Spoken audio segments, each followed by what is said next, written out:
Day 2 of 12 days GST survival challenge. তো আজকে দিনের কথা বললে সকালে আমি একটু দেরি করে ঘুম থেকে উঠছি, মানে আজকে ঘুম থেকে ওঠারই রুচি আসতেছিল না। তবে যেটাই হোক, আজকে সকালবেলা তেমন পড়াশোনা আমি আর কি করি নাই, পড়াশুনো করছি মনে হয় একটু রাতের বেলা আর কি। তো সময় আমাদের হাতে খুবই কম, যেহেতু 10 এপ্রিল আমাদের জিএসটি এক্সাম, ওই জন্য আমি একটু অন্যভাবে প্ল্যান করতেছি যে প্রতিটি subject physics chemistry biology higher math সবগুলোরই ফার্স্ট চ্যাপ্টার করে আমি শেষ করতেছি। নাহলে এই 10 দিনে এই 800 পৃষ্ঠার বই কমপ্লিট করা একটু বেশি কঠিন হবে। এদিকে যদি আমিও সব সব বিশ্ববিদ্যালয়ের কোশ্চেন ব্যাংক পুরো কমপ্লিট করা আছে পড়া, কিন্তু কিছু কোয়েশ্চেন আছে দেখে আমি পুরো মাথা শেষ হয়ে যায়, একদম শেষ হয়ে যায়, হিসাবেই আনতে পারি না।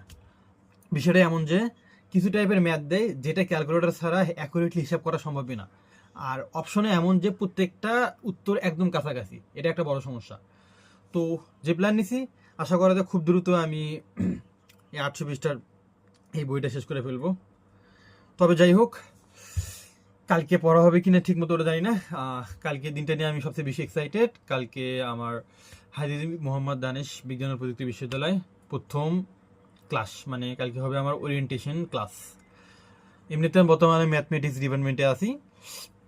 কালকে দিনটা নিয়ে অনেক বেশি এক্সাইটেড, ইনশাল্লাহ ভালো কিছু হবে। তো এটুকুই ছিল। Thanks for watching.